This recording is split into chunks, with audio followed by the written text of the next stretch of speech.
Muy buenos días a todas y todos los presentes. Les saluda María Angélica Aranjara, vicedecana de la Facultad de Educación y directora de la carrera de Pedagogía en Educación Parvularia en su sede Temuco de la Universidad Autónoma de Chile. Bienvenidos todos y todas a nuestra conferencia Panorama de la Educación y el Cuidado en la Primera Infancia en América Latina, desafíos para la post-pandemia. Saludamos a las autoridades locales y regionales que nos acompañan en este día. También a nuestras profesionales del nivel de educación parvularia, profesores y profesoras de la Facultad de Educación de la Universidad, a nuestras queridas estudiantes de la carrera de Pedagogía en Educación Parvularia en sus 3 sedes y a todos quienes nos acompañan, sean muy bienvenidos.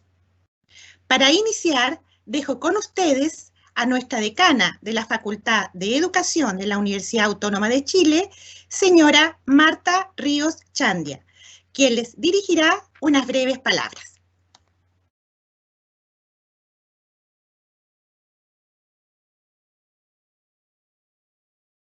Muy buenos días, muchas gracias María Angélica por la presentación. Saludar de manera especial a nuestras estudiantes. Sé que están convocadas a esta conferencia las estudiantes de las 3 sedes en Talca, Temuco y Santiago. Eso es un beneficio de la virtualidad, ¿no es cierto?, que nos permite poder estar conectadas en corto tiempo entre nuestras 3 sedes. Saludar también a las educadoras guías que hoy nos acompañan y quienes son un ente fundamental dentro de los procesos formativos de nuestras estudiantes, también al equipo directivo y a los docentes de la carrera, de las 3 carreras, ya que esta conferencia se debe también a la gestión de los equipos, ¿no es cierto?, y de las directoras, y en especial de María Angélica, que ha hecho los contactos con Mercedes.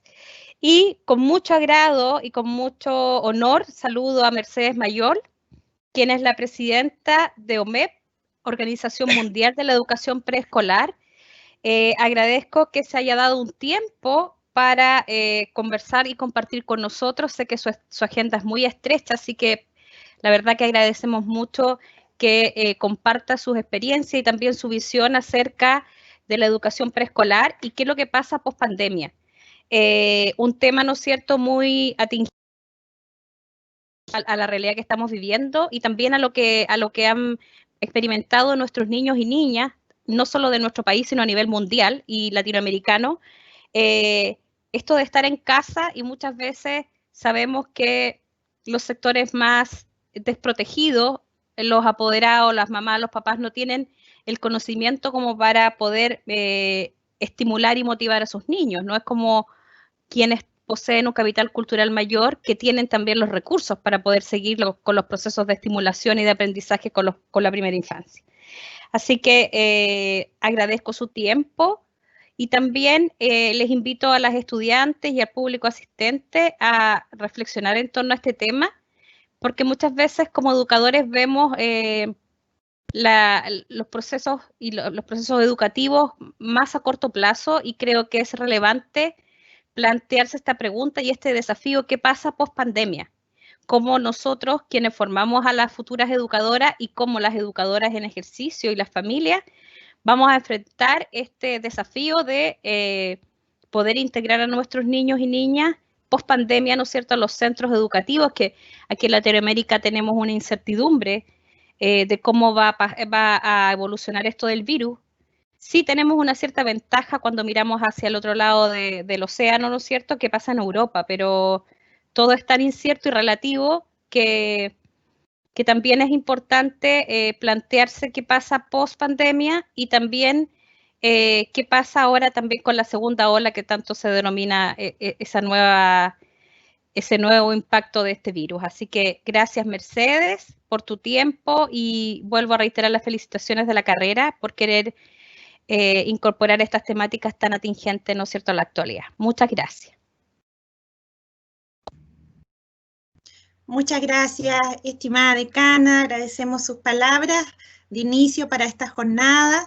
y quienes se han ido sumando, les damos la bienvenida en nombre de la Facultad de Educación de la Universidad y esperamos que sea una jornada que tengamos una alta participación a través de sus consultas, que las pueden realizar a través del chat al cual tienen acceso durante la presentación.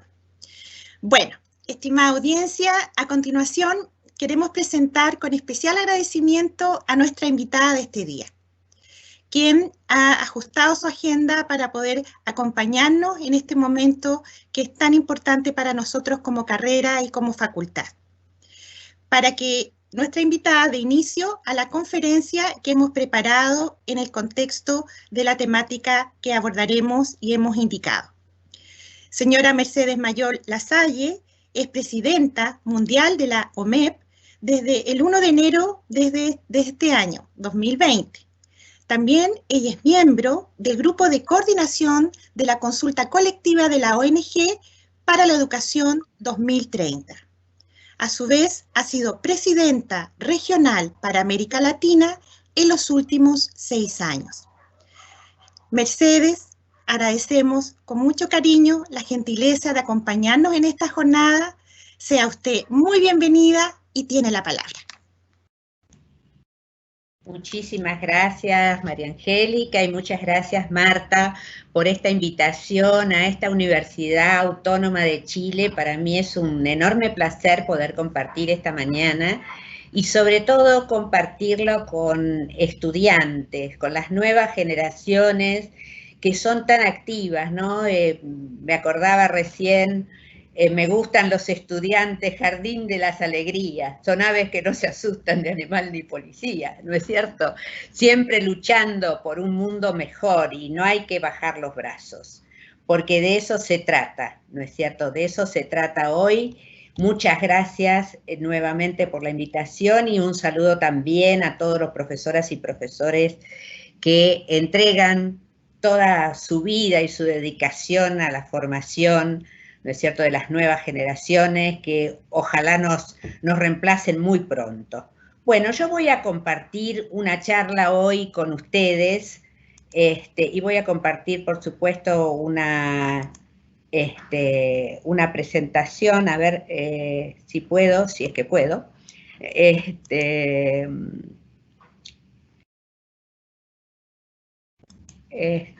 Aquí está. Muy bien. Espero que lo estén viendo todos.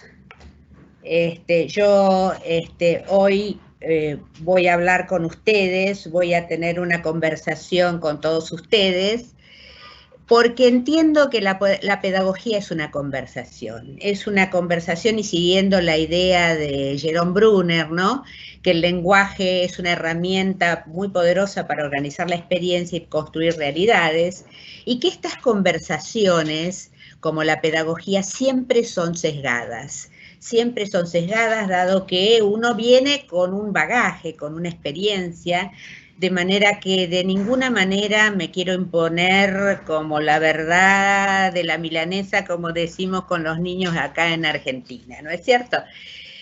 Vengo desde el campo de las ciencias de la educación. Yo he sido educadora de niños desde los 45 días hasta los 5 años. He sido y soy formadora de docentes, dado que todavía estoy trabajando en la Universidad de Buenos Aires en la maestría de educación infantil.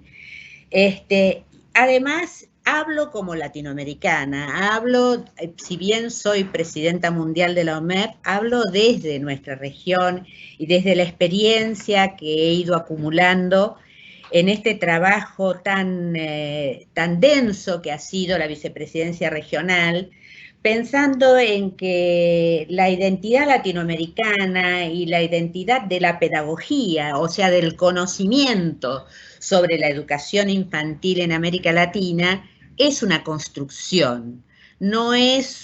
Nosotros no tenemos, digamos, dada como esencia una identidad, sino que es un trabajo, una tarea a realizar de acá para adelante y de atrás para adelante, desde la historia.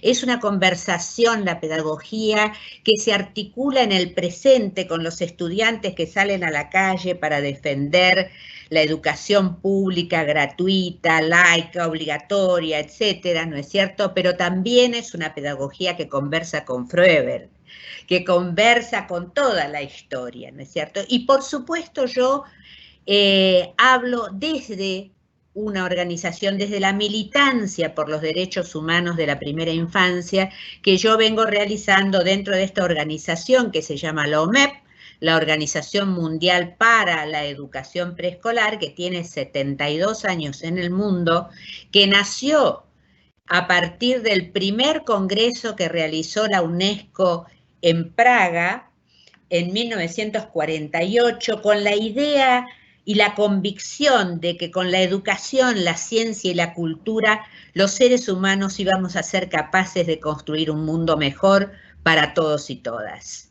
Y esta organización se focalizó en la primera infancia, se focalizó en los primeros años, porque la consideramos y la consideraron nuestras maravillosas fundadoras como una etapa fundante del desarrollo. Sin ninguna duda, en esta etapa se forman las bases, ¿no es cierto?, de la estructura psíquica, física, emocional, cognitiva, social de todos los seres humanos, ¿no es cierto? Y por supuesto es una etapa que hay que cuidar, ¿no es cierto? Que hay que cuidar porque si bien contiene enormes posibilidades, también contiene riesgos de supervivencia y riesgos con respecto del desarrollo, sobre todo si miramos América Latina, ¿no es cierto?, en este continente tan tremendamente desigual que nos desafía todos los días, ¿no es cierto?, cuando pensamos en construir contextos adecuados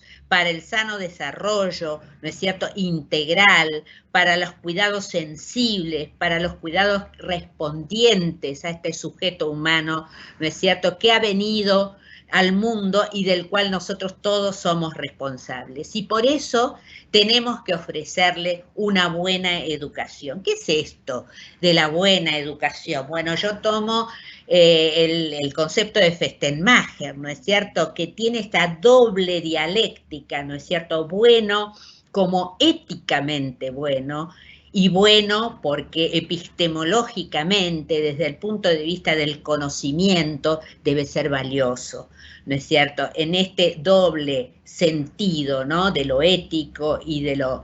y por eso, de alguna manera, yo quiero acá además señalar que yo me paro desde la política, me paro a mirar la pedagogía desde la política y me paro desde el paradigma de los derechos humanos, porque los derechos humanos, y esto lo quiero decir a los jóvenes, se los quiero decir, no son, digamos, objetos de lucha, digamos ahora, son justamente lo que hemos logrado desde los derechos humanos y lo que todavía tenemos que lograr es fruto de una larga, difícil y contradictoria lucha histórica, ¿no es cierto? Y nosotros hemos pensado en la OMEP ya hace 72 años, ¿no es cierto?, atrás, que los niños y niñas desde que nacen tienen derechos, desde que nacen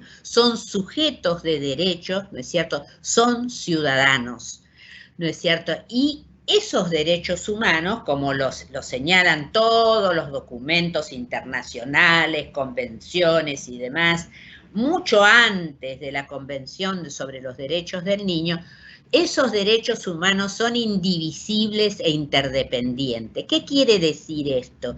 Quiere decir que si un derecho es vulnerado, todos los demás derechos también lo son.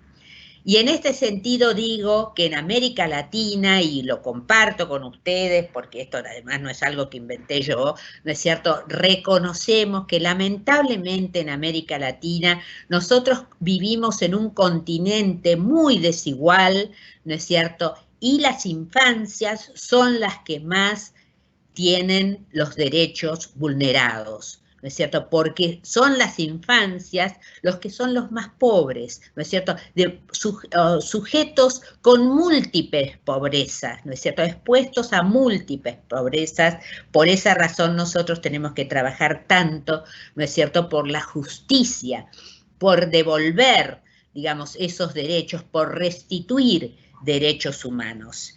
Ahora, ¿por qué? ¿Por qué nosotros desde la OMEP, ¿no es cierto?, nos focalizamos en la educación? Porque la educación es no solamente un derecho humano, es una herramienta para la consecución de los demás derechos. Y en este sentido quiero señalar esto que recién dije nuevamente, y es que ya, digamos, la lucha por los derechos humanos es histórica y trasciende, es muy antigua. En 1950 ya la OMEP, a 2 años de creada, ya estaba hablando, ¿no es cierto?, que los niños no solo necesitan protección, no solo debemos pensar en necesidades, debemos pensar en derechos, ¿no es cierto?, en clave de derechos humanos, en clave de ciudadanía. Y los niños, como recién decía, gozan de derechos desde el nacimiento, de todos los derechos, aún aquel como de la libertad de expresión. Y uno dice, pero un bebé, ¿qué libertad de expresión tiene? ¿No es cierto? ¿Cómo se expresa un bebé si no habla? Pues inclusive la misma palabra infancia a veces tan confusa, ¿no es cierto?, que quiere decir sin voz, un sujeto sin voz. Los niños tienen voz. Como decía Alessandro Barata, un gran humanista, ¿no es cierto?, que estuvo luchando mucho por la aplicación de la Convención, por la misma redacción de la Convención, un humanista italiano, él decía, el problema de que un niño pequeño, un bebé, no hable, no es un problema del bebé. Es un problema nuestro entenderlo, es un problema nuestro que él se exprese y nosotros podamos entender y responder a lo que el niño se está expresando. Y esto es tan importante para nosotros, los educadores y educadoras infantiles, ¿no es cierto?, que vamos a trabajar con niños en primera infancia, poder entender esto desde el principio. Por eso, por ejemplo, en nuestra formación es tan importante observar, ¿no es cierto?, y instrumentarse, armarse para poder observar y entender esa expresión, ¿no es cierto?, esa expresión que es un derecho, porque es un derecho político. La participación del niño en todo aquello que les atañe es un derecho político, ¿sí? Es un derecho que se tiene desde el momento en que uno nace. Y ese derecho está indivisiblemente ligado, interrelacionado e interdependiente con los demás derechos. Por eso entonces reafirmamos que la educación es derecho, pero es herramienta para la concreción de los demás derechos. Y fíjense ahora qué verdad que es esta afirmación, porque frente a la pandemia, frente a un virus, frente al derecho a la salud, la única respuesta ha sido la educación. La única vacuna que tenemos en este momento contra la pandemia, contra el COVID-19, es la educación. ¿Por qué? Porque nosotros les enseñamos a los niños pequeños a no contagiarse lavándose las manos, las manitos, ¿no es cierto?, estornudando en el ángulo del brazo, teniendo medidas higiénicas, manteniendo distanciamiento social. Son conductas, ¿no es cierto?, son procesos que se aprenden a través de la educación, ¿verdad? Eso es un simple ejemplo que nos muestra cómo, ¿no es cierto?, es una herramienta para conseguir el derecho a la salud, ¿no es cierto? Y de ahí para adelante, cualquier otro análisis que hagamos en la educación sexual integral, todo lo que, cualquier otras educaciones, ¿no es cierto?, tienen que ver con estos derechos humanos. Y por esa razón es que también yo rescato siempre en mis cursos, en la universidad y demás, que es importante para todos los educadores que se forman conocer profundamente la Convención Internacional sobre los Derechos del Niño. La OMEP tuvo la posibilidad en los años 80 de participar en la redacción de la Convención. Esta redacción tomó 10 años, porque se quería hacer un documento que fuera más allá de un enunciado, ¿no es cierto?, una convención, un instrumento público que fuera más allá de los enunciados de los derechos humanos de la primera infancia o de la infancia en general, ¿no es cierto?, considerando que un niño es, desde el punto de vista de la convención, es cualquier sujeto humano menor de 18 años, ¿sí? Bueno, entonces, en esta convención, la OMEP tuvo cabida, ¿no es cierto?, en el proceso de construcción. Nuestros delegados estuvieron allí discutiendo y fue muy larga la discusión, porque obviamente acá se estaba jugando también, digamos, el poder que podría llegar a tener, ¿no es cierto?, la familia sobre los niños o los estados sobre los niños, ¿verdad? Y entonces reconocer que un niño desde el nacimiento ya es ciudadano era un proceso y sigue siéndolo en las prácticas, ¿no es cierto? Y en nuestros países, sobre todo, ¿no es cierto?, tan machistas, ¿no es cierto?, tan tradicionales en sus familias, de su estructuración familiar y demás, muchas veces cuesta todavía reconocer esa ciudadanía. Pero lo que es interesante, además de la convención, que fue aprobada ya hace 31 años, hoy justamente tengo un festejo, todavía estamos de festejos por el aniversario en Argentina, y tengo que dar una conferencia a la tarde.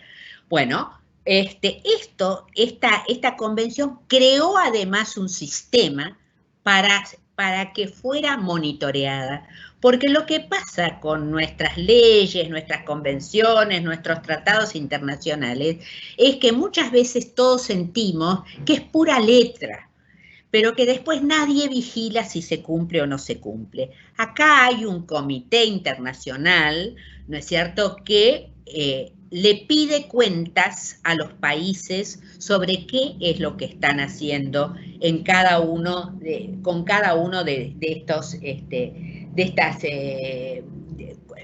estos artículos de la Convención. Y además lo que es maravilloso de la Convención es que dice, todos los artículos no dicen el niño tiene derecho a, no, dice los estados tienen la obligación de.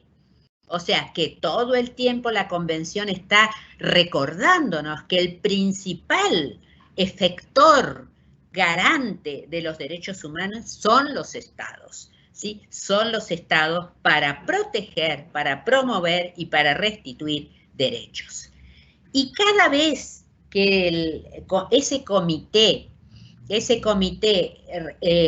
se junta, monitorea, vigila a los estados, pide explicaciones, después aparece una observación general, ¿no es cierto?, que aclara un poco mejor de qué se trata ese derecho. Y yo quiero ponerle foco, porque no sé si todos conocen que la Convención además tiene estas observaciones generales que explican mejor a los países y a los gobiernos, a la sociedad civil, a todos nosotros, ¿no es cierto?, de qué se tratan esos derechos, ¿no es cierto?, y van tomando inclusive conceptos, como por ejemplo el concepto de interés superior, tiene una observación general específica explicando de qué se trata ese concepto, ¿no es cierto?, para que se pueda realizar mejor. Porque además, a partir de la Convención, todos los países tienen que adecuar, todos los países que adhirieron, que fueron todos menos Estados Unidos, ¿no es cierto?, todos los países que adhirieron deben adecuar sus leyes, sus marcos legales.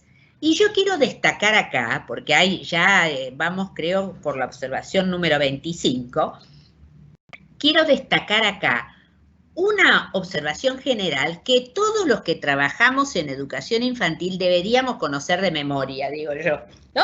Que es la realización, esta la 7, la realización de los derechos del niño en la primera infancia. ¿Por qué? Porque el comité se dio cuenta que cuando se empezaba a aplicar la convención en los países, no se miraba bien qué pasaba con esos derechos humanos en esta etapa tan especial, tan distinta que es la primera infancia. Entonces, explicaron los derechos mirando a los niños pequeños, y además, por supuesto, han elaborado otras observaciones y yo quiero destacar estas 3 porque hoy me parece central. Hay otras que son maravillosas y que son todas importantísimas, pero quiero destacar estas 3. Esta que explica los derechos humanos en la primera infancia y además la 17 que habla del juego, que es algo tan clave, ¿no es cierto?, para nosotros, y de la vida cultural y de las artes, qué significado tiene dentro de los derechos, ¿no es cierto? Y por último, por supuesto, los presupuestos públicos para poder sostener la efectividad de tales derechos. Y voy a la 7. Cuando la 7 define qué es la primera infancia, a mí me interesa mucho señalarlo, porque la primera infancia para el Comité del Niño y para la OMEP también, porque desde que nosotros nos fundaron hace 72 años venimos diciendo esto, ¿no es cierto? La primera infancia abarca el periodo comprendido hasta los 8 años de edad.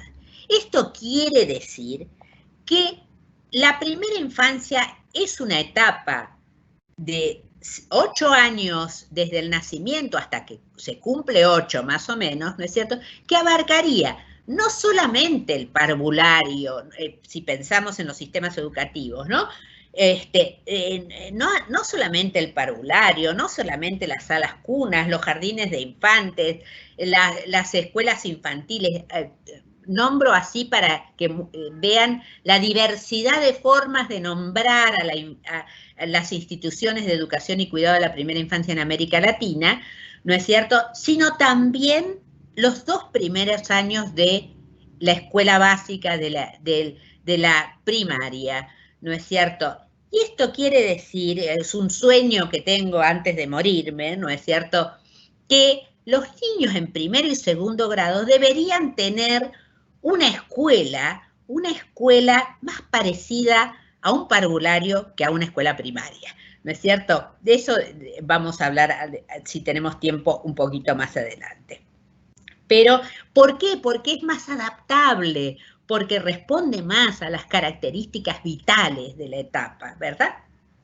Otra cosa que también tiene la observación general número 7, que vuelvo a insistir que hay que leerla, y hay que apropiársela, ¿no es cierto?, es esta consideración de la evolución de sus facultades.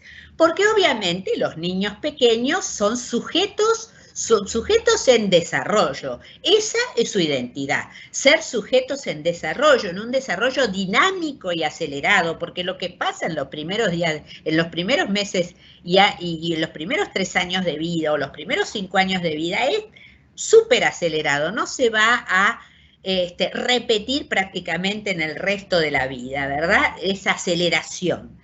Y esa aceleración, ¿no es cierto?, muchas veces, y esa inermidad de la primera infancia ha sido un pretexto para el autoritarismo, ha sido un pretexto para sujetar, ¿no es cierto?, sujetar al niño, en vez de verlo como un proceso positivo, habilitador, donde los padres, más que imponer, y la escuela y las instituciones que se dedican a la primera infancia, más que imponer, deben orientar, deben direccionar, ¿no es cierto?, habilitándole su derecho a participar, que es lo que yo decía antes respecto de que los niños, no es un problema de los niños no hablar, sino que es un problema de los adultos no entender qué es lo que le pasa al niño, porque el niño comunica siempre, ¿no es cierto?, y, por supuesto, dándole libertad, ¿no es cierto?, dándole libertad, pero en un marco, obviamente. Todos los niños necesitan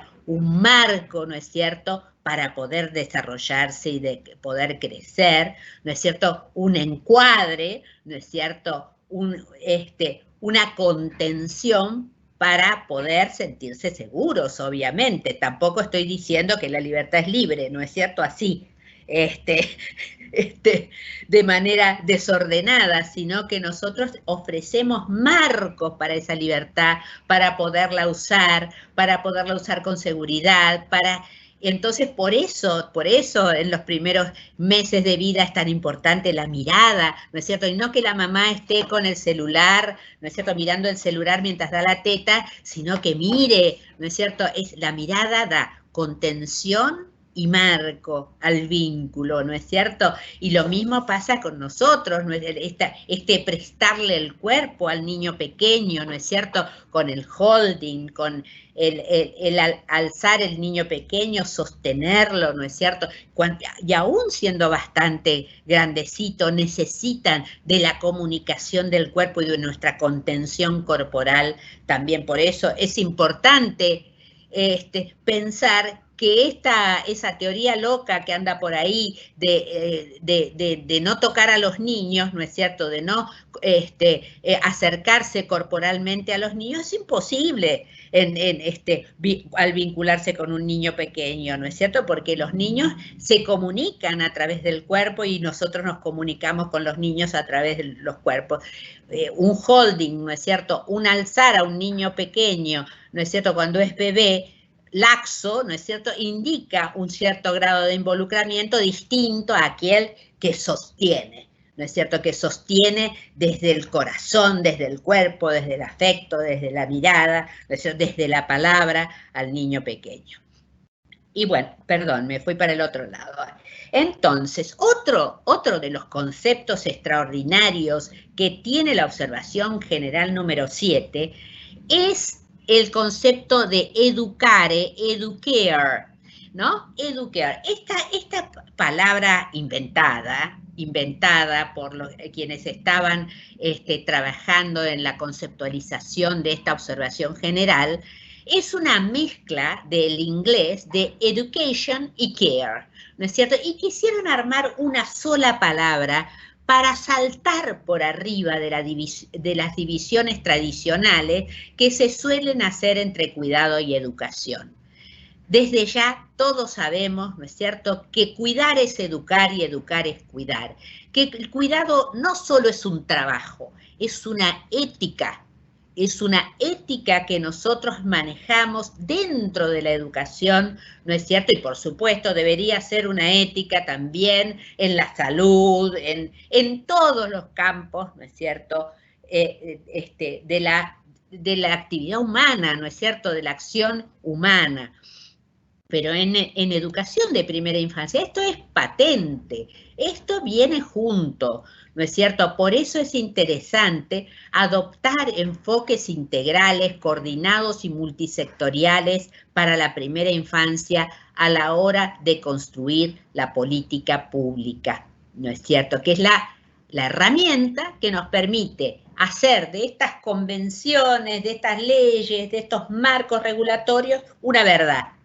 La política pública, ¿no es cierto? Entonces, este concepto de educare es un concepto súper potente, yo diría que es un paradigma, es un lugar donde nos posicionamos y sabemos que cuando trabajamos con niños muy pequeños, al cambiarle el pañal, ¿no es cierto?, y mantenerlo limpio, es educar, ¿sí? Y también, digamos, leerle un libro es cuidar, ¿no es cierto? Esto yo creo que es una tensión que, por supuesto, tendríamos que charlar toda la mañana respecto de este tema.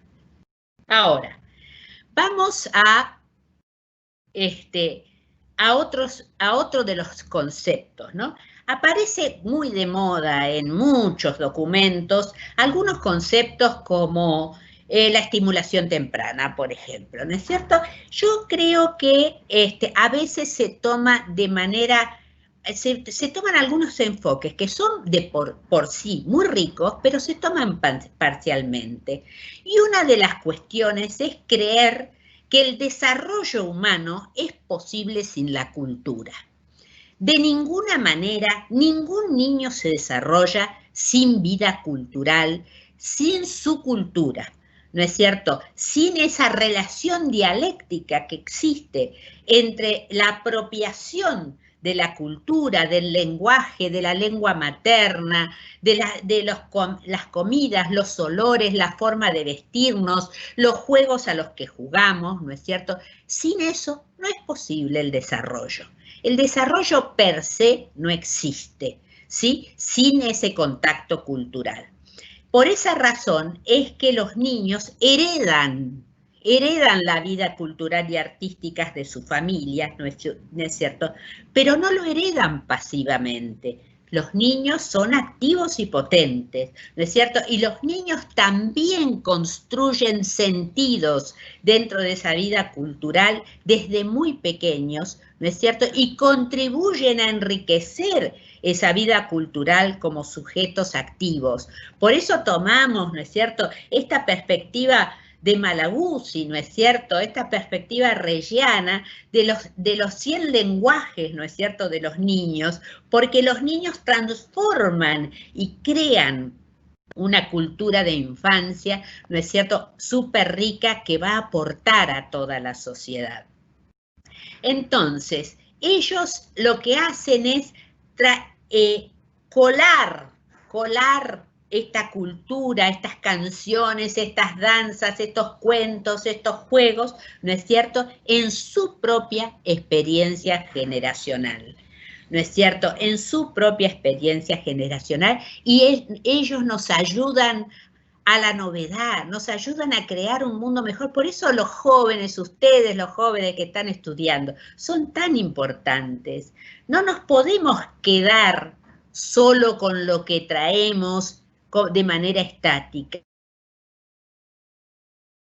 ¿no es cierto? Todos los seres humanos necesitamos de la novedad, de la disrupción, ¿no es cierto?, de la originalidad, del pensamiento lateral, de los jóvenes. Entonces, poco pensando en cómo se concreta todo esto, ¿no? Cómo se concretan estas ideas maravillosas que aparecen en el marco de los grandes instrumentos internacionales como es la Convención, ¿no es cierto? Bueno, es importante que bajen a la realidad, que bajen y que se hagan concretos. Y como yo les decía recién, se concretan a través de las políticas públicas. O sea, se concretan a través de la escuela, se concretan a través del hospital, se concretan a través del desarrollo social, de programas, etcétera, ¿no es cierto? Entonces, esos son los modos de concretar. Pero para concretar hay que tener plata. Para concretar, los países tienen que poner dinero, ¿no es cierto? Y acá está el problema, ¿no es cierto? Acá está el problema cuando nos enfrentamos a una América Latina tan desigual, a una América Latina donde son muchos los que no tienen nada y son pocos los que tienen todo, ¿no es cierto? Por eso es tan importante tener un Estado eficaz, un Estado que pueda repartir, un Estado que vigile la justicia tributaria, ¿no es cierto?, para que esos recursos financieros sean suficientes para garantizar los derechos humanos y el derecho humano a la educación en particular como derecho y herramienta. Por esa razón, en la observación general número 19, el Comité del Niño nos dice que hay que movilizar recursos financieros y aún en crisis, hay que priorizar los derechos de las infancias.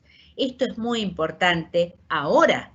Esto es muy importante porque estamos en pandemia. Y cuando salgamos de la pandemia, va a haber una lucha, ya hay una lucha, pero va a haber otra lucha más. Una lucha por cuál va a ser la prioridad de inversión, porque nuestros países, al mismo tiempo que la pandemia, viven una sindemia, viven muchas otras crisis, otras pandemias juntas. Y una de ellas es, ¿no es cierto?, el aumento de la pobreza, el aumento de las desigualdades, las crisis económicas que está viviendo el mundo entero, ¿no es cierto? Y esas otras crisis hacen que los recursos se achiquen, ¿no es cierto? Y entonces empieza la lucha. ¿Dónde poner los recursos? Y nosotros tenemos que decir, los recursos se ponen en la garantía de los derechos de los niños y niñas en la primera infancia, porque somos militantes de la primera infancia, ¿no es cierto? Decimos en los niños y niñas. Eso lo dice la observación 19 y nos da toda clase de argumentos, así que también lean esta observación. Entonces, ¿cómo se construyen?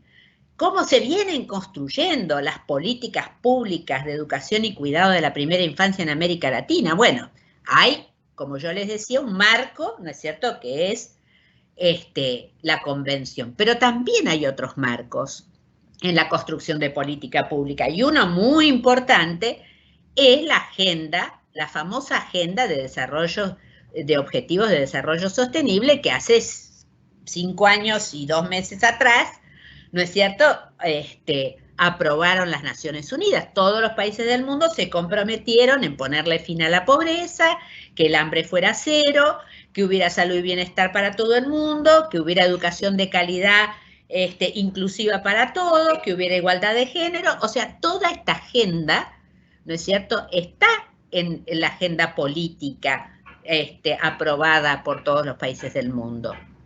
Y en esa agenda política está el objetivo 4, garantizar una educación inclusiva, equitativa y de calidad y promover oportunidades de aprendizaje durante toda la vida para todos. Así dice, ¿no es cierto? Ahora, cada uno de estos conceptos da para una conferencia. Educación inclusiva, que no solamente habla de los niños, ¿no es cierto?, con discapacidades, habla de los pobres, habla de los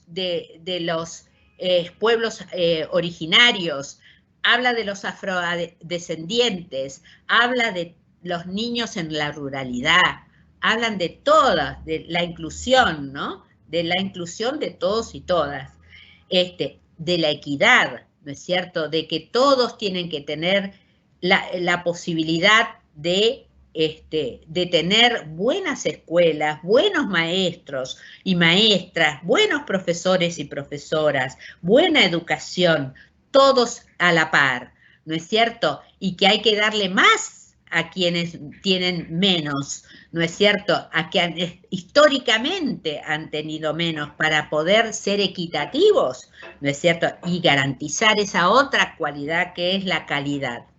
Ahora, bueno, acá militamos un montón. La OMEP tiene estatus consultivo especial en Naciones Unidas. Eso quiere decir que nosotros actuamos.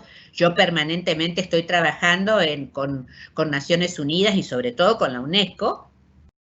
Y acá hubo una lucha a brazo partido, porque después de que se planteó el objetivo 4, empezaron a plantearse, ¿no es cierto?, los objetivos desagregados de cada uno de estos grandes objetivos. Y en el 4.2, que le tocó primera infancia, esta es la primera vez que hay un objetivo mundial que involucra a la educación. Nunca antes había habido un objetivo mundial que hablara de la educación de la primera infancia. Esta es la primera vez, y esto es militancia, ¿sí? Esto se logró por militancia. No salió bien esto, pero nos salió medio mal otra cosa que les voy a decir, y es que de alguna manera este objetivo está planteando una fractura, una fragmentación, porque está planteando servicios de atención y desarrollo de la primera infancia por un lado y enseñanza preescolar por la otra. Y lo que es peor todavía, esto es en intimidad entre la gente que se forma para educación, para pedagogía y yo, ¿no? ¿Es cierto? Es en intimidad. Están diciendo solamente que es para que estén preparados para la enseñanza primaria, poniendo lo bueno afuera, no reconociendo la importancia fundamental que tiene la etapa y la educación para la etapa. Entonces salió bien, pero no salió bien, digamos. Tenemos que luchar todavía y mucho. Pero tenemos en América Latina grandes diferencias con el resto del mundo. Y es que nosotros, además de estos marcos, tenemos otros marcos que son muy progresistas, ¿no es cierto? Que son muy progresistas y que ven a la educación infantil más como una unidad pedagógica, ¿no es cierto? Como una unidad político-pedagógica, ¿no es cierto? Y como un valor en sí mismo, no prospectivo, ¿no es cierto? No prospectivo, no pensando en el éxito que van a tener los chicos, que está bien, está todo bien, digamos, van a tener más éxito, está comprobado por distintas investigaciones, si hoy hacen el jardín, si hoy van al parvulario, ¿no es cierto? Pero el parvulario, la etapa, tiene un valor per se en sí mismo. Por eso nosotros ahora tenemos que garantizar los derechos, la educación, la calidad, la calidez, la bienvenida que le tenemos que dar a los nuevos, ¿no es cierto?, para la vida. Entonces, ya desde hace mucho que venimos en esta pelea, hace 10 años atrás se hizo esta famosa Congreso Mundial sobre Primera Infancia organizada por la UNESCO, que fueron grandes profesoras que ustedes tienen y grandes educadoras que ustedes tienen en Chile, como María Victoria Peralta, ¿no es cierto?, que tuvo que levantar la mano y discutir esta presencia junto con compañeras de Cuba, con compañeras de Brasil, ¿no es cierto?, con tantas compañeras que son omepianas, ¿no es cierto?, poniendo la centralidad del trabajo en lo que se llamó la AEPI, que mal traducido, como siempre pasa, ¿no?, Atención y Educación de Primera Infancia, que en realidad era la traducción de Early Childhood Education and Care, o sea, cuidado, no atención, pero bueno, estas cosas que pasan en los documentos internacionales. Quedó atención en vez de cuidado. Pero que yo quería traerles este concepto porque lo van a ver en los documentos internacionales de la UNESCO y nosotros, bueno, obviamente como estamos trabajando con UNESCO, lo tomamos sabiendo de sus limitaciones, de que en realidad debería decir cuidado y no atención. Ahora bien, cuando se fue avanzando en la agenda, la agenda trajo muchos problemas, porque el campo de la educación y de la pedagogía es un campo que está cruzado por muchos vientos ideológicos, ¿no es cierto?, con una gran discusión, Entonces yo quiero rescatar de esta agenda, ¿no es cierto?, Educación 2030, que es la que toma el objetivo de desarrollo sostenible 4. Parece medio un trabalengua todo lo que estoy diciendo, perdón, pero de a poco lo podemos ir comprendiendo, ¿no es cierto? Esta agenda que yo les había mostrado antes, ¿no es cierto?, vamos para atrás, ¿no es cierto?, que los objetivos de desarrollo sostenible dan lugar a la agenda Educación 2030, que monitorea la UNESCO, ¿sí? Entonces, tiene una visión humanista de la educación. No tiene una visión de vamos a educar solamente recursos humanos para el trabajo, que eso está muy bien. Tenemos que trabajar los seres humanos, ¿no es cierto?, para construir un mundo digno, humano, para todos y todos, pero desde una perspectiva humanista, pensando que la educación es mucho más que formarse para el trabajo, es formarse para la justicia social, es formarse para la inclusión, es formarse para la ciudadanía, es formarse para vivir con otros en paz, en tolerancia, ¿no es cierto?, y para vivir en la naturaleza, ¿no es cierto?, para vivir en un mundo que debe seguir siendo sostenible y alojando la biodiversidad. Nosotros los seres humanos no somos los dueños del mundo, ¿no es cierto? Nosotros compartimos el mundo con otros seres vivos, con los árboles, con los animales, con los insectos, con los peces, con otros seres vivos, ¿no es cierto? Entonces, yo creo que acá esta agenda es maravillosa, es poética, diría yo, ¿no es cierto? Y es utópica también, porque mira más allá, mira un futuro de construcción mejor, ¿no es cierto? Porque es una agenda que piensa, ¿no es cierto?, en una educación humanista como derecho humano fundamental, para la realización de los demás derechos, pero además para el desarrollo sostenible, ¿no es cierto?, y para vivir en armonía con los demás seres del planeta. Entonces, cuando vamos a la política pública, ¿no es cierto?, ¿qué vemos en la política pública de educación y cuidado en América Latina? Que me la he pateado tanto, América Latina, y que esto es como el psicoanálisis, si uno no se tira en el diván no sabe lo que es el psicoanálisis por más que lo estudie. Y con América Latina pasa lo mismo, por más que uno estudie, si uno no la recorre, no ve la verdad de las cosas, ¿no es cierto? Y acá uno recorriendo y viendo, uno ve que las políticas públicas de educación y cuidado de la primera infancia, no todas, la verdad, se desarrollan como se enuncian, ¿no es cierto? Hay una distancia entre lo que se dice y lo que realmente se hace, ¿no es cierto? En general nosotros somos buenos para decir en Latinoamérica, somos requete buenos para decir, pero somos medio malos para hacer, ¿no es cierto? Entonces, nos encontramos con enormes fragmentaciones, ¿no es cierto? Fragmentaciones que tienen que ver con la edad. Por ejemplo, primera infancia, dijimos hasta 8, sin embargo, tenemos 6 y 7 años en la primaria, tenemos 4 y 5, ¿no es cierto?, dentro de la escuela, en los parvularios, ¿no es cierto?, y muchas veces en modos muy primarizados, ¿no es cierto?, muy primarizados. Y después tenemos un montón de chicos, digamos, en otros tipos de sistemas en América Latina. Muchos de ellos de áreas de protección social y no de educación, ¿no es cierto? O sea que hay una fragmentación de edades y de gobernanzas. Y esas gobernanzas también implican fragmentación en lo que estamos pensando para la primera infancia, en qué tipo de propuestas estamos por hacer. Y en este sentido, si uno mira Chile yo creo que es de alguna manera diferente, porque ya desde los años 60, ¿no es cierto?, cuando se formó la Junji, ustedes pensaron en el país en saltar por arriba de la fragmentación. Esta fragmentación está mucho más expresada en los demás países que en Chile, ¿no es cierto? El problema tal vez en Chile sea más que nada vinculado a las desigualdades de acceso, que es otra característica, ¿no es cierto?, a las desigualdades de acceso y calidad y a la privatización, ¿no es cierto?, del acceso a la educación. Entonces, todas estos problemas, digamos, también se combinan con otra característica que yo creo que es positiva, ¿no es cierto?, que es la diversidad.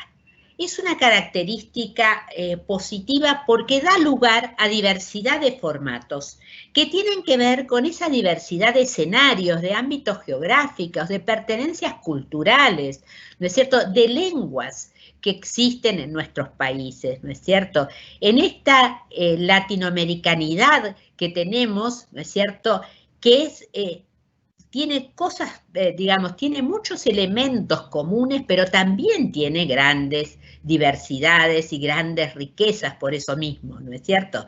Entonces esto es muy interesante porque nos saca del modelito, ¿no es cierto?, de la institución, ¿no es cierto?, con sus salitas separadas por edades y qué sé yo, y nos mete en un mundo de la educación infantil que es mucho más rico que el formato institucional clásico, que tiene que ver con lo comunitario, que tiene que ver con las respuestas más adecuadas para los niños que están en las islas, ¿no es cierto?, para los niños que están en las montañas, para los niños que están en la ruralidad, que es una realidad latinoamericana, ¿no es cierto?, que no debemos olvidar, ¿no es cierto?, y que nos enriquece profundamente. Para los niños que serán educados a través de otras herramientas y de otras estrategias, porque miren lo que pasa ahora con el COVID-19, ¿no es cierto? La necesidad de conectividad,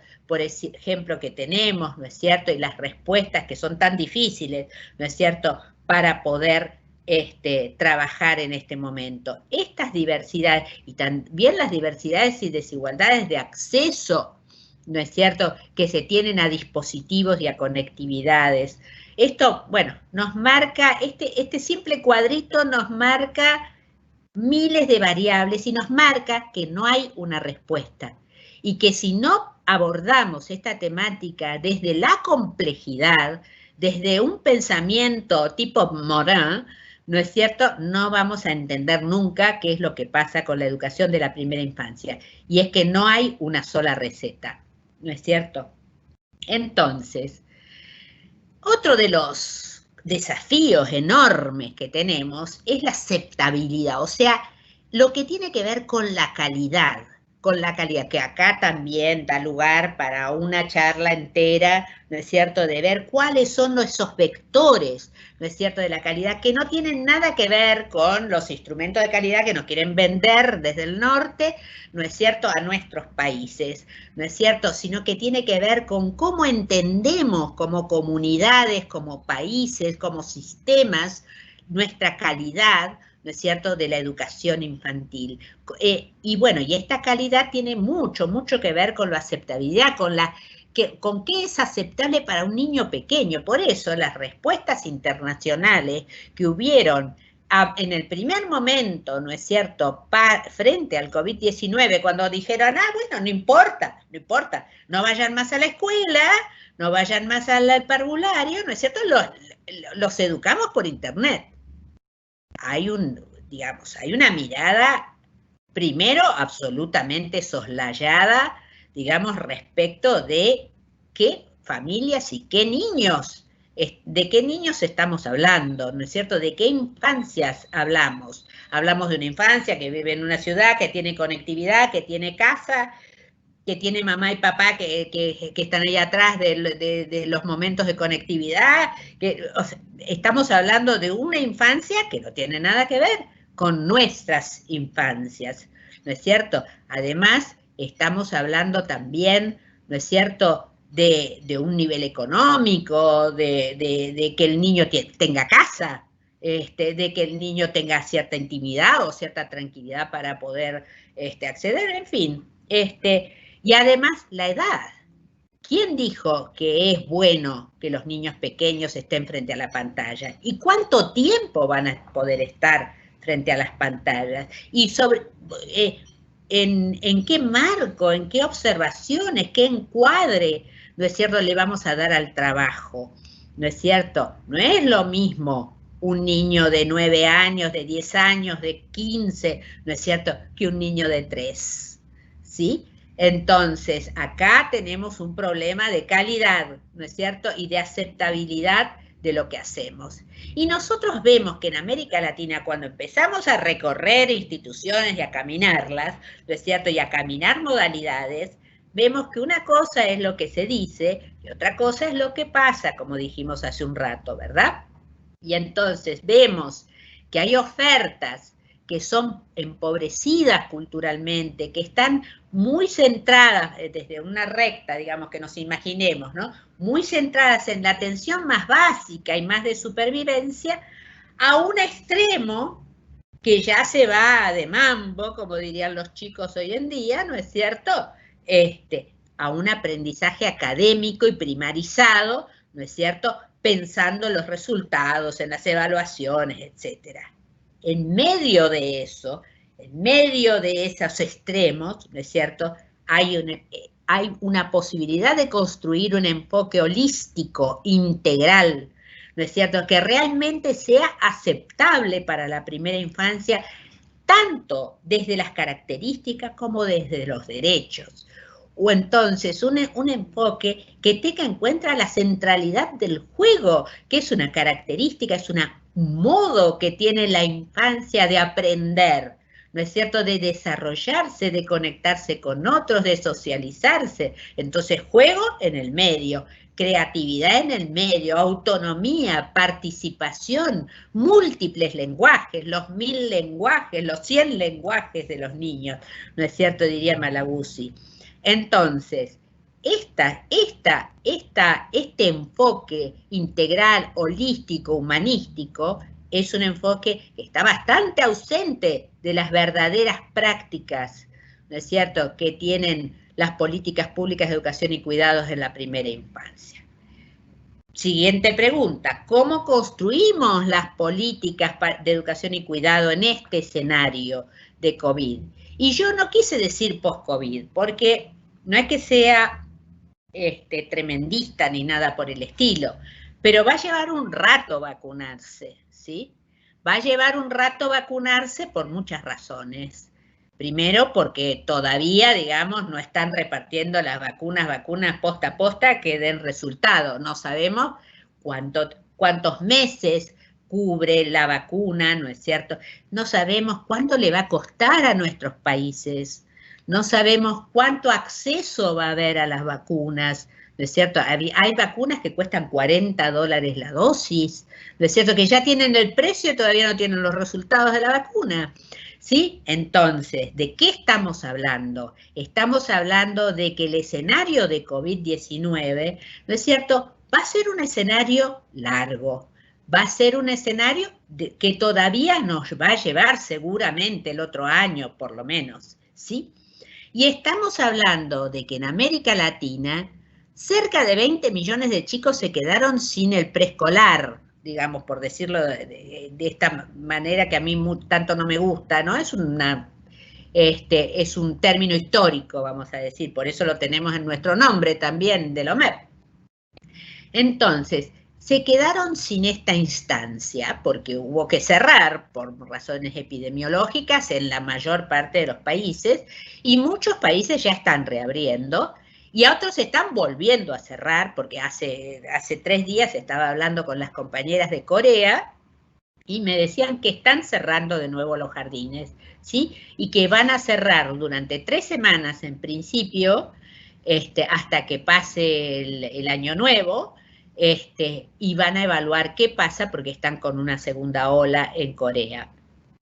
Algunos otros países insólitos, como el caso de Suecia, nunca cerraron ni van a cerrar.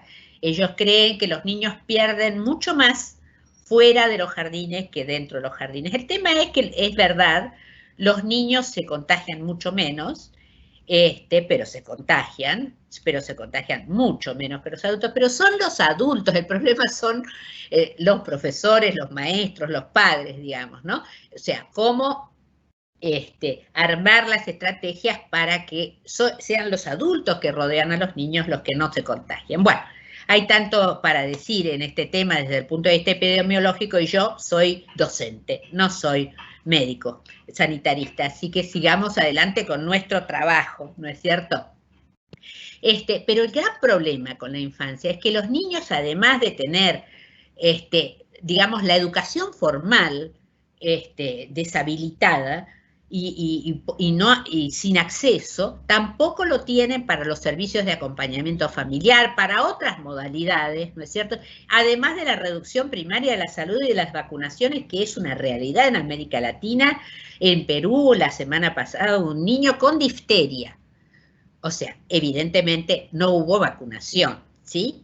No, es una enfermedad que ya está prácticamente olvidada. ¿Por qué? Porque está en los calendarios de todas las vacunaciones.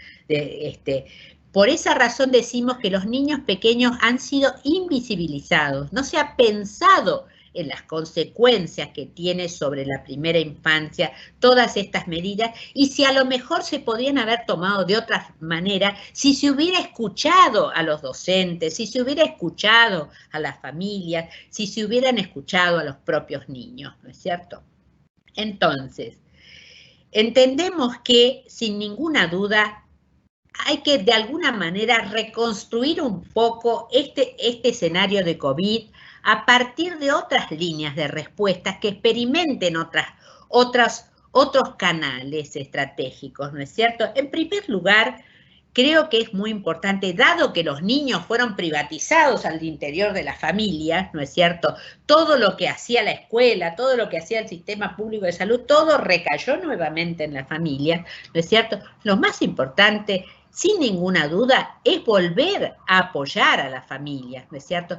A apoyarlas en la construcción de entornos seguros y cariñosos, porque también hemos visto otra cosa con el COVID-19, la enorme violencia intrafamiliar que se vive en América Latina, el aumento, ¿no es cierto?, que hubo de femicidios, ¿no es cierto?, el aumento de abuso, ¿no es cierto?, y de maltrato infantil. Entonces creo que es muy importante trabajar en apoyar a las familias para darles elementos. Nadie dice, yo no quiero culpabilizar acá a las familias, ¿no es cierto?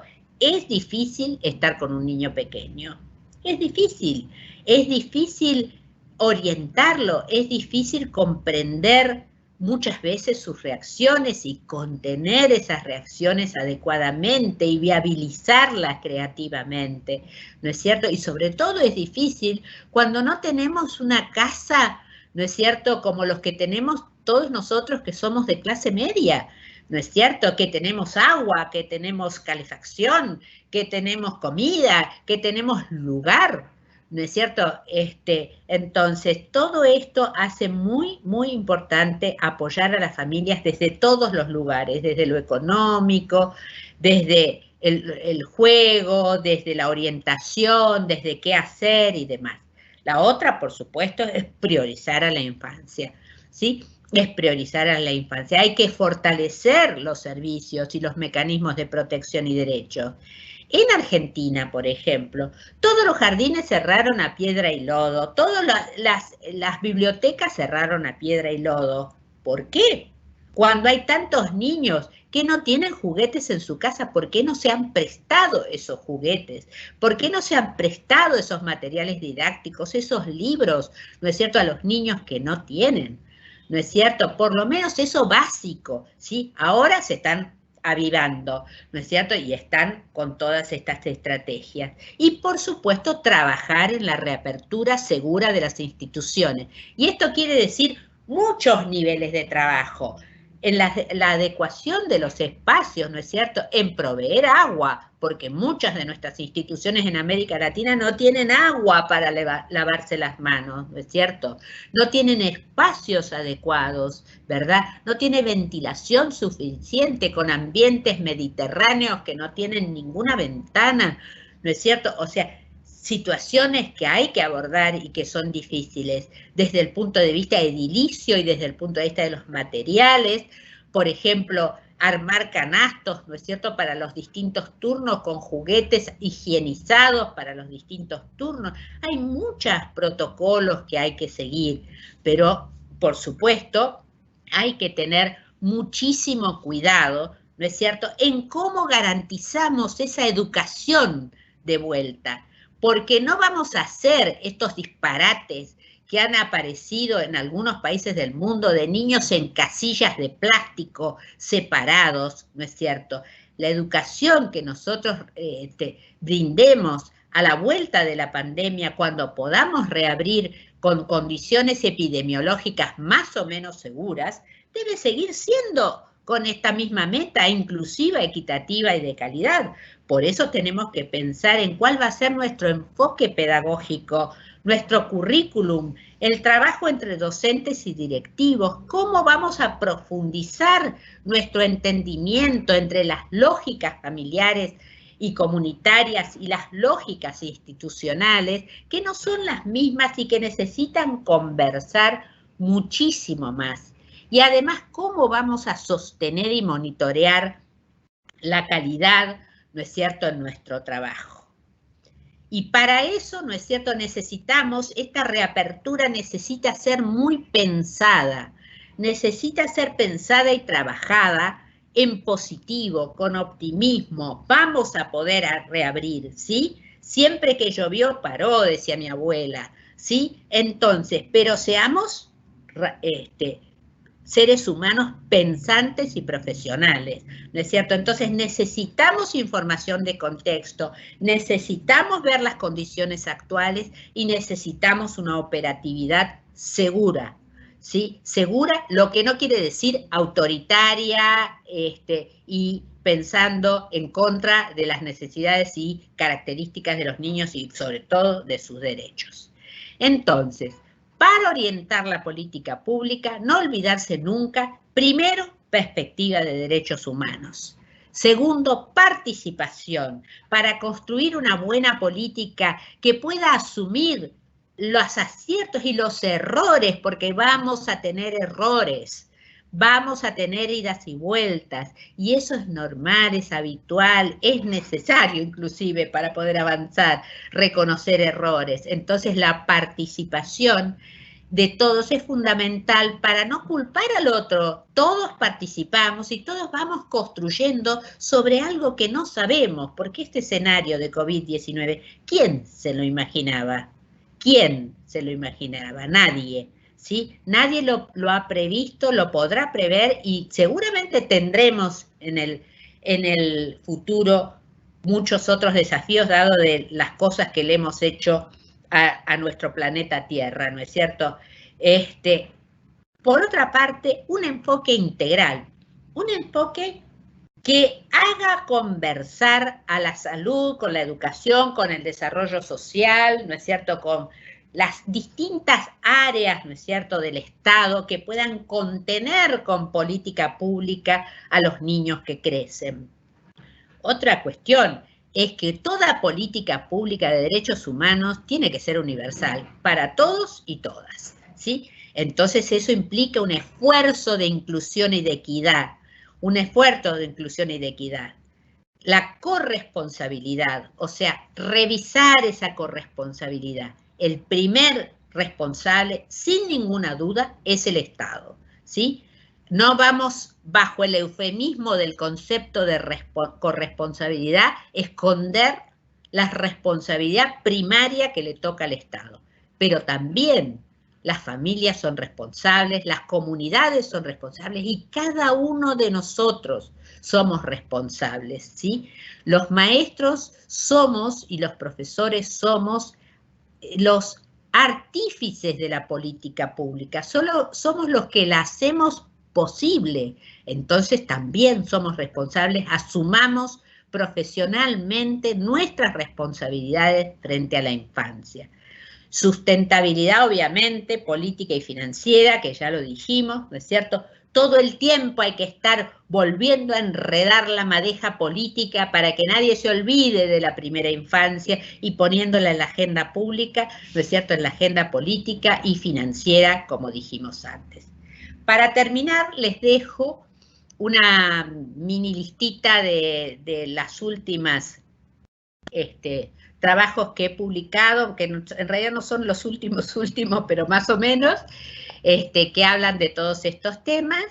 Y bueno, y les agradezco muchísimo esta invitación y quedo a disposición de todos y todas para poder seguir conversando. Muchas gracias. Muchas gracias, Mercedes, a usted sobre todo por la gentileza de compartir esta tremenda visión de lo que ocurre en relación en materia de la primera infancia, los desafíos, los retos, las tareas pendientes, y también esta visión latinoamericana que nos lleva a generar cierta cultura también de cómo está nuestro quehacer en los entornos de las regiones que son comunes, ¿verdad?, nuestro espacio en cada uno de los países. Así que ahora vamos a iniciar la ronda de preguntas. Les recuerdo a todos nuestros asistentes que está el chat disponible para quienes se quieran ir sumando, hacer sus consultas, ¿verdad?, sus reflexiones. Y también les recuerdo que se encuentra en la plataforma ya en la encuesta de satisfacción de este evento. Así que les invitamos a participar. Bueno, respecto de la ronda de preguntas, moderarán la señora Carolina Godoy Bernet y señorita Sofía Pino Monsalve.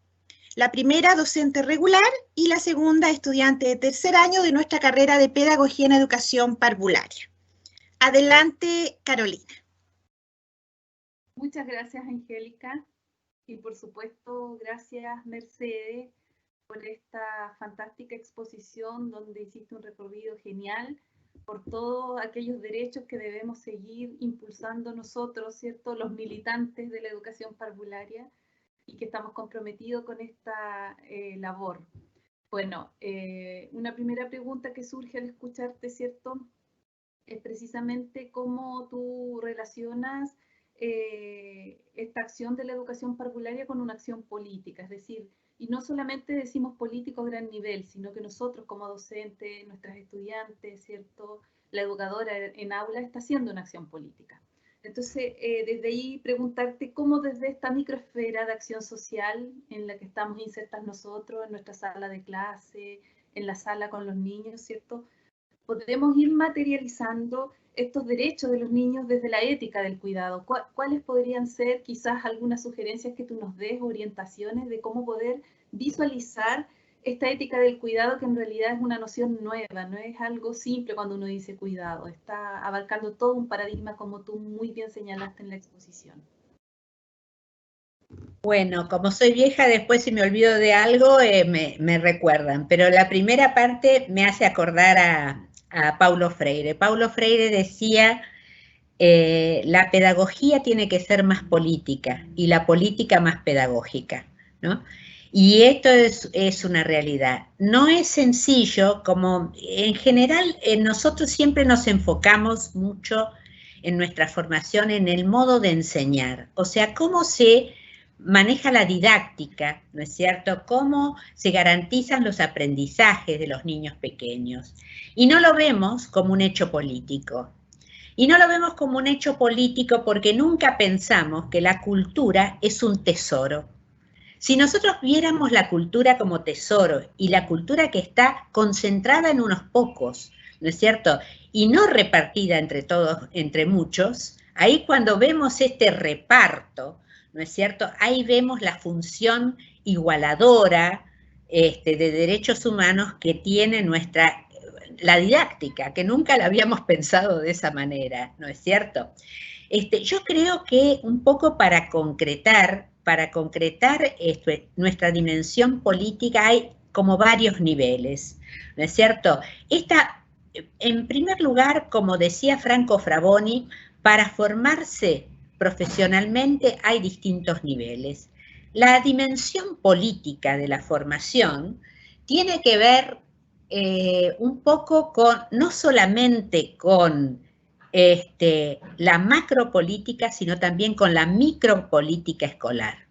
O sea, desde el punto de vista macropolítico, sin ninguna duda tenemos que estar comprometidos con las leyes de educación del país, con la lucha por los derechos humanos, ¿no es cierto? Y si es posible, ¿no es cierto? De hecho, acá estoy invitando a todo el mundo a ser miembro de la OMEP, y a militar con otros, porque siempre hay que estar con otros, ¿no es cierto? Y enredarse lo más posible, enredarse con otras redes. Nosotros, por ejemplo, en América Latina estamos con la CLADE, la Campaña Latinoamericana por el Derecho a la Educación, porque entendemos que la educación infantil no está aislada de toda la política pública dirigida a la educación.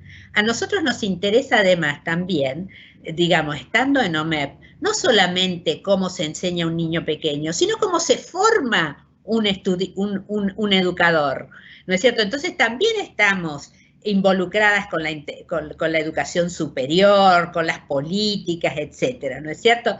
Por eso yo creo que acá es cuestión de abrir las cabezas y de pensar que una política educativa no es una política partidaria, es una política de Estado, ¿no es cierto? Y entonces solo por eso ya me tiene que preocupar, digamos, y me tiene que ocupar. Pero volviendo a la micropolítica, lo que hacemos todos los días también es muy importante dentro de la institución. Para educar a un niño, digamos, Alessandro Barata, que yo se los mencioné hace un rato, decía, la democracia es buena para los niños. Y yo, pensando en la micropolítica escolar, pienso, la democracia dentro de las instituciones, dentro de los parvularios, es central, es central. Si nosotros no podemos entender que una directora no es la mandamás de una institución, de un parvulario, sino que es una colega que está coordinando dentro de un grupo importante de profesionales de la educación, especializados en primera infancia, que van a aportar inteligentemente y no como un bebé. No es que digo que un bebé no sea inteligente, pero digo que a veces nosotros hacemos una rabieta identificados como si fuéramos un bebé, ¿no es cierto? Y nosotros tenemos que tomar distancia, porque el bebé es el bebé, nosotros somos adultos, ¿no es cierto? Adultos que tenemos que tener capacidad reflexiva, ¿no es cierto? Porque es importante, eso es otro de los de las visitas bibliográficas que hago, ahora no me va a salir el nombre, pero este psicoanalista norteamericano decía, es muy importante querer a los niños, pero es muy importante saber. Saber es muy importante para poder querer. ¿Viste? O sea, el amor es importante, pero el amor nos ayuda a ser más inteligentes, a pensar mejor, a trabajar con otros y hacerlo escuela en el sentido de hacer, en el sentido regiano, de ponernos todos a discutir de qué se trata lo que estamos enseñando, lo que estamos acompañando, lo que están aprendiendo los niños, qué sentido tiene, qué sentido político, social, la ciudadanía, etcétera, y qué sentido tiene en nuestra comunidad docente educativa, ¿no es cierto? Entonces, ser democráticos en las prácticas enseña a ser democrático. Yo no necesito una clase de educación democrática, yo necesito una institución democrática, así como necesito una institución sostenible, porque fíjense que cuando nosotros decimos sostenible siempre estamos pensando en el medio ambiente, aunque es político también, ¿no? Entonces, ¿qué vamos a enseñarle a los niños? A cuidar el agua si nosotros en la institución no cuidamos el agua. Si dejamos la canilla abierta, si malgastamos, si utilizamos. ¿Qué se aprende? Se aprende lo que se mama todos los santos días. Entonces la democracia se mama. Si hay maestros que se entienden entre sí, que son capaces de disentir, que son parte del proyecto educativo, si la directora no hizo el proyecto adentro del baño, sino que lo hizo junto con todos los maestros, ¿no es cierto? Esa democracia nos va a servir de sostén para una educación democrática, ¿no es cierto? Y que además democrática también para el, entre comillas, afuera, porque las familias en la educación infantil siempre estuvieron adentro, nunca estuvieron afuera. Nosotros somos el único nivel educativo que de verdad trabajamos todo el tiempo con los niños y sus familias. Entonces, ese entendimiento, esa conversación entre adultos que vienen a sostener la crianza, ¿no es cierto? La crianza integral, los derechos de los niños, ¿no es cierto? Es condición absoluta, política necesaria, porque es política porque implica participación, y cuando decimos participación ya estamos hablando de política, ya estamos hablando de poder, de micropoder, de todo eso. No sé si me fui por cualquier lado, ¿me quedó algo? Súper clara tu respuesta, muy interesante verlo desde prácticas micropolíticas. Sí, interesante. Le doy la palabra a Sofi. Muy buenos días a todos los que están presentes escuchando. La segunda pregunta del día de hoy vendría a ser que, teniendo en cuenta que en Latinoamérica los jardines infantiles no han podido contar con el mismo acceso y cobertura que mantenía antes de la pandemia, lo cual igual sabemos que no era, igual era escaso o insuficiente, al momento de volver a las aulas, ¿dónde debemos poner el foco? ¿En la educación emocional? ¿Cómo lo hacemos? ¿Cómo mantenemos este vínculo tan necesario, este vínculo afectivo tan necesario con los niños y niñas? Y al mismo tiempo nos protegemos de no propagar aún más el contagio, cómo adoptamos medidas para cuidado de la salud y al mismo tiempo no dejamos de lado este vínculo que es tan importante. Bueno, no es fácil una sola respuesta, pero en principio puedo decir lo que pasa. Lo que pasa, en líneas generales, en casi todos los países se arman burbujas, ¿no es cierto? Se abren las instituciones en horarios un poco más acotados, ¿no es cierto? Y con grupos que se puedan aislar entre sí. ¿Cuál es un poco el fundamento de esto? El fundamento es que un grupo pequeño con su maestra, ¿no es cierto? Si hay un contagio intragrupal, si llega a haber un contagio intragrupal, es más dominable. O sea, se puede hacer el seguimiento y demás. Desde el punto de vista epidemiológico se explica un poco así. Ahora, ¿cuál es la, digamos, qué garantiza esta burbuja? Garantiza, por ejemplo, poder sacarse la máscara. Garantiza no trabajar tanto con el distanciamiento, porque nosotros sabemos que un niño pequeño necesita que le atemos los cordones de la zapatilla, necesita que nos agachemos para consolarlo, necesita cuerpo, o sea, eso lo vamos a seguir haciendo. Que nadie piense que las cosas que podemos hacer con un niño de primaria las podemos hacer en el jardín, o sea, en el parvulario, no se puede, ¿sí? Entonces, tenemos que estar dispuestos a responder de esa manera, ¿sí? Sin los tapabocas, la mirada, porque cuanto más pequeño es el niño, menos tapaboca podemos usar, porque los niños necesitan el contacto ojo-ojo, la expresión. Yo pensaba el otro día que uno de mis nietos tenía muy marcado eso, que cuando uno estaba serio, él pensaba que estábamos enojados, ¿no? Y entonces, y le daba miedo y decía, malo, decía que alguien estaba serio, malo. No, está serio, bueno. Entonces, bueno, los niños necesitan decodificar esos gestos y esas caras, ¿no es cierto? Entonces yo creo que hay que predominar. ¿Qué pasó en Uruguay? Que es un poco el ejemplo, el paisito, ¿no? Siempre los uruguayos son nuestros adalides en América Latina, en muchas cosas, ¿no? Bueno, tienen un país, obviamente, que tienen 3,5 millones, creo que son de habitantes, cerca de 4 millones. Ellos pudieron testear a todos los maestros, ¿sí? Eso es muy bueno, poder testear a todos los maestros antes, poder tener de alguna manera una conducta de que los maestros se sigan cuidando mucho, ¿no es cierto? Porque justamente los maestros no se pueden contagiar afuera. Ha pasado, por ahí me acuerdo que hubo una directora de uno de los jardines uruguayos que se contagió porque recibió a un pariente que era médico, ¿no? Y el médico trajo el virus. Bueno, en fin. Entonces, el testeo es importante, la vigilancia es importante, los grupos, o sea, por eso es importante que el Estado invierta. Y también hay otro tema, y es que en muchos países, Francia, por ejemplo, en los países del norte, lo que han hecho ha sido contratar más maestros. O sea, disminuir el ratio, porque cuanto más ratio hay, o sea, cuanto más niños por adulto haya, más posibilidades de contagio hay.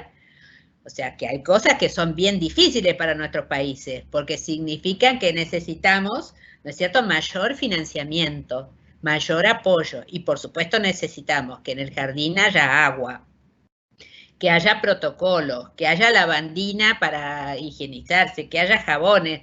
Parecen obviedades, pero no son obviedades en América Latina. Estas cosas no son obvias, ¿sí? Y no puede recaer sobre un maestro la responsabilidad de los contagios, ¿no es cierto? Ya se tiene que saber. Pero hay otra cosa que vos señalabas muy bien vinculada con el vínculo, ¿no? Un juego de palabras, vinculada con el vínculo.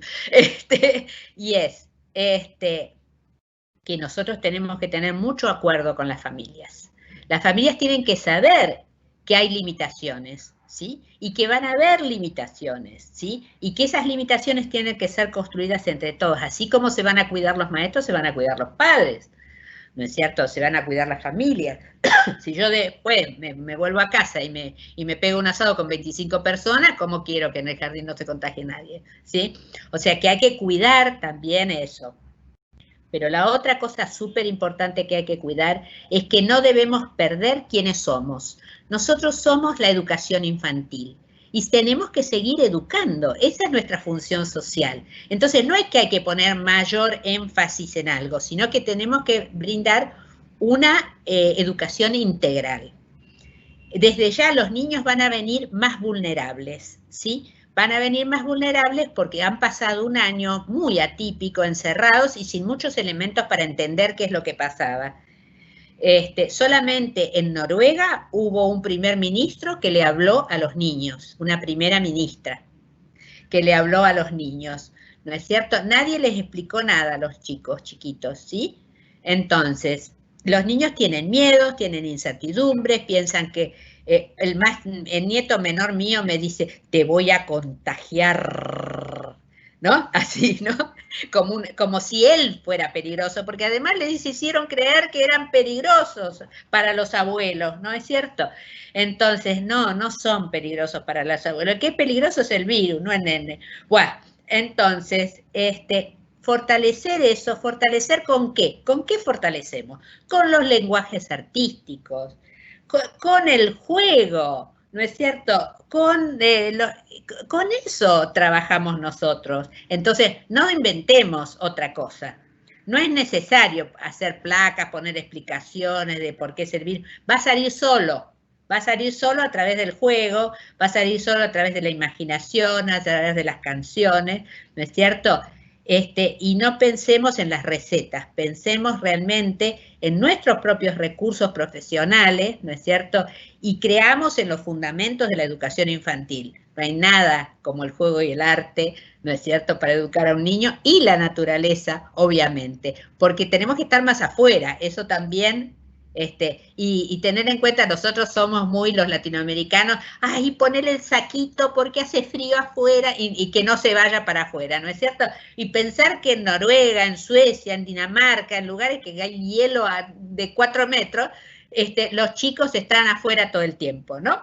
Y nosotros, ay, dale, poner el saquito, no vaya a tener el vientito. Bueno, ahora tenemos que pensar en una educación más conectada, si fuera posible. En las ciudades esto es medio una quimera, pero más conectada con el aire libre, la naturaleza, los árboles, los animales.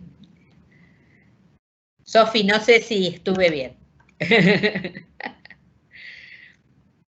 Mercedes, hay una pregunta en el chat que es específica y relaciona una problemática que se vive acá en el sur de Chile, que es esta relación entre infancia, cultura y derechos humanos. Hay una auditora que nos pregunta, ¿cierto?, ¿qué rol juega la OMEP en este caso cuando el Estado chileno ahora ha sido demandado por violencia a niños que son parte de comunidades indígenas? ¿Qué rol, si le corresponde alguna función específica, qué acciones toman, cuál es tu visión acerca de este tema, de la continua violación a derechos humanos a niños en contexto de comunidad mapuche? Sí, nosotros, yo no conozco totalmente en profundidad todo el trabajo que hace OMEP Chile, pero en todos los países y en OMEP Chile, ¿no es cierto?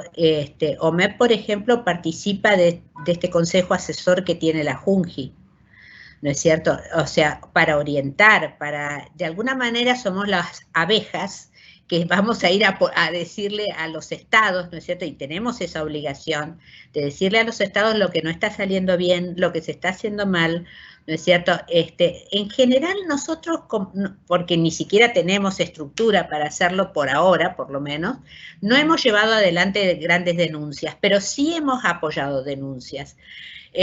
Por ejemplo, acá en Argentina nosotros nos asociamos con una asociación de abogados, de una ONG de abogados, y les ofrecimos todos los fundamentos de conocimiento vinculado con la primera infancia para que ellos pudieran organizar una demanda en contra del gobierno de la Ciudad de Buenos Aires por la falta de vacantes.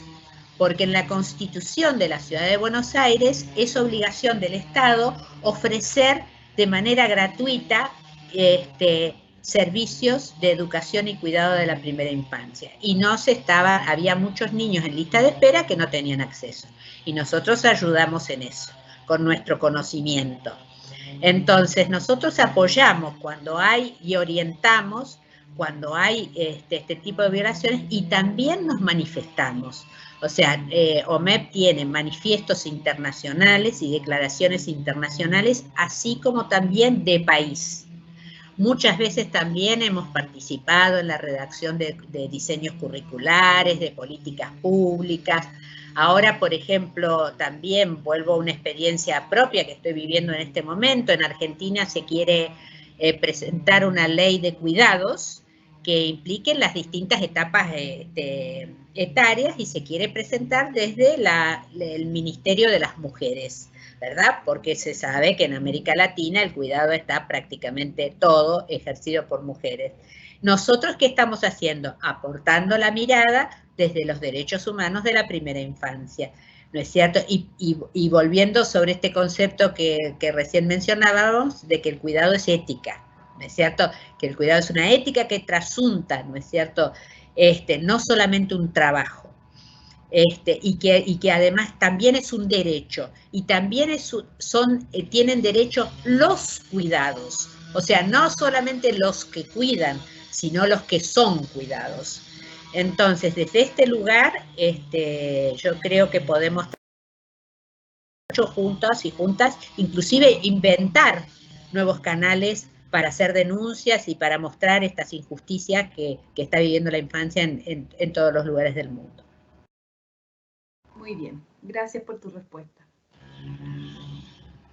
Bueno, ahora por un tema de tiempo vamos a realizar nuestra última pregunta de esta jornada, que vendría a ser, bueno, conociendo y entendiendo las necesidades de Chile y Latinoamérica, sumando a las crisis sociales de los últimos años, las pandemias y cómo esto ha impactado en nuestra economía. ¿Qué competencias tienen los profesionales de la educación lograr entregar educación de calidad e integral, incluso en tiempos de incertidumbre? Bueno, yo voy a contestar desde la utopía. Sostener las utopías y sostener la profesionalidad. Cada uno tiene un rol en este mundo, ¿no es cierto? Y no podemos con todo, pero sí podemos con algo. O sea, yo me imagino a la potencialidad humana como una especie de recta, ¿no es cierto? Que va de la impotencia a la omnipotencia. Ni somos impotentes ni somos omnipotentes, pero sí tenemos una franja de poder. Nuestra franja de poder es estudiar todos los días, ser los mejores profesionales más comprometidos todos los santos días, ¿no es cierto? Y darles lo mejor que tenemos a nuestras infancias. Nosotros tenemos una obligación fundamental con las infancias, ¿no es cierto?, que es entregarles ese tesoro común, ¿no es cierto?, que es nuestra cultura, ampliar los horizontes culturales del desarrollo, como digo en el último libro que todavía no se publicó, ahora en febrero publicamos el último libro, y con una compañera, Gabriela Fay, los horizontes culturales del desarrollo, porque la escuela está para enriquecer las vidas, no está para solo contemplar el desarrollo, sino para enriquecer esos desarrollos, ¿no es cierto? Para hacer más potente todo lo que traen los niños y para además mostrar y alcanzar aquello a lo que no tienen acceso en casa, a lo que no tienen acceso en las comunidades, ¿no es cierto? Hoy en la otra pregunta que me hiciste, Sofía, me acordaba de una maestra que trabaja, que es muy amiga mía, que trabaja en el monte en medio de la provincia de Misiones, que es una provincia muy injusta de Argentina, ¿no es cierto?, que está en el límite con Paraguay y Brasil. Y allí hay niños que trabajan en la yerba mate, que son pequeños y trabajan muy pequeños, ¿no es cierto?, y que viven en situaciones muy injustas. Un día llegó un niño que siempre llegaba muy sucio, con mucho olor a pis, muy sucio y mucho olor a pis. Y una maestra hizo un gesto de rechazo. Y entonces otra maestra que tenía mucha visión y mucha experiencia, se le acercó y le dijo, mirá, vos no vas a poder solucionar que este niño anoche durmió con el perro. Durmió con el perro porque el padre volvió borracho, porque le pegó a la madre, porque él corrió hacia afuera, porque tenía frío, entonces para estar calentito durmió con el perro, porque como tenía frío se hizo pis.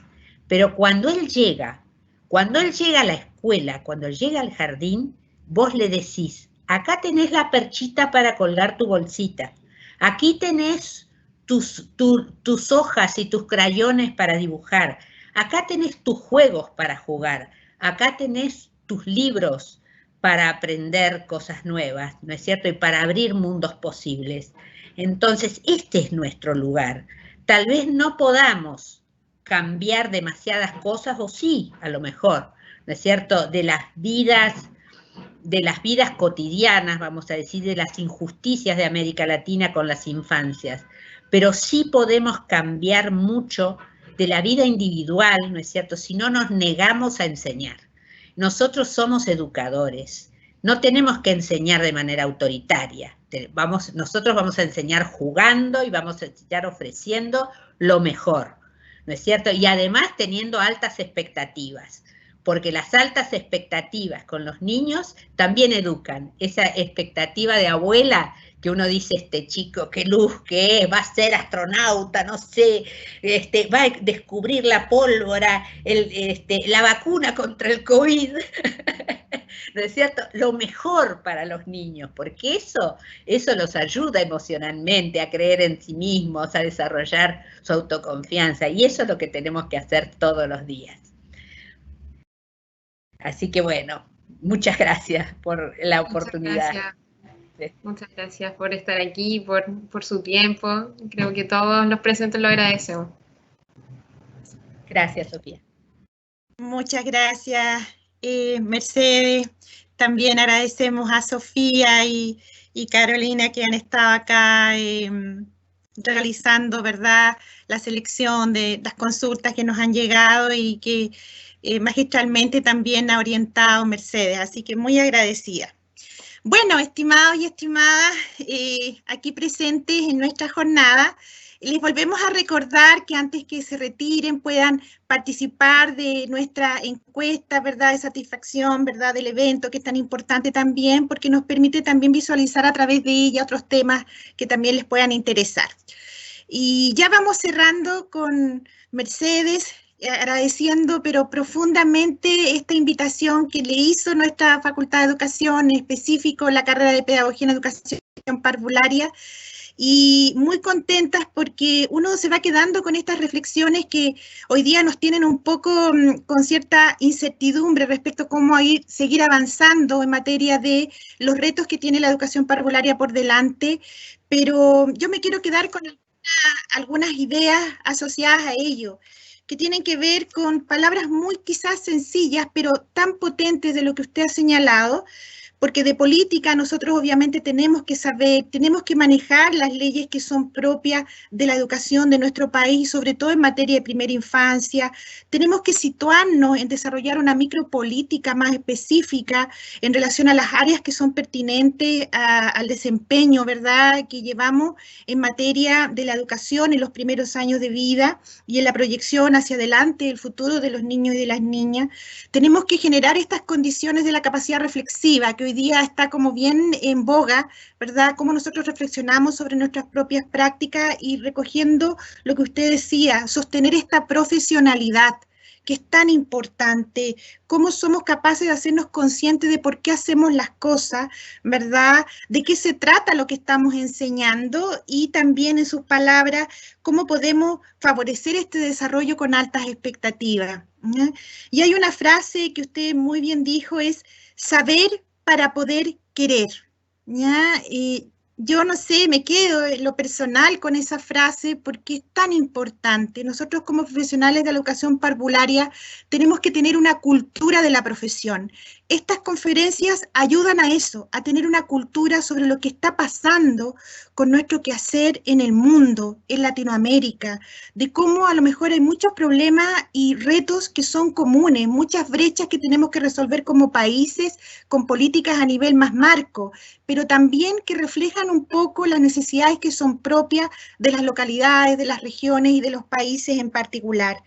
Y cómo poder seguir avanzando en este apoyo a la familia, a los mecanismos de protección social, ¿verdad?, que son tan necesarios, y cómo podemos ir generando estos recursos personales que usted bien decía, que tenemos, que no hay que temerle a este 2021 con o sin pandemia, ojalá sin pandemia, más controlada la situación para este retorno seguro, y que a través del juego, el arte y la naturaleza podamos reencontrarnos con nuestros niños y nuestras niñas con esperanza, con alegría, con sus familias, y podamos seguir abordando ya lo que hemos aprendido este año complejo, difícil, sobre todo respecto de la capacidad de resiliencia de todas como personas y también como profesionales.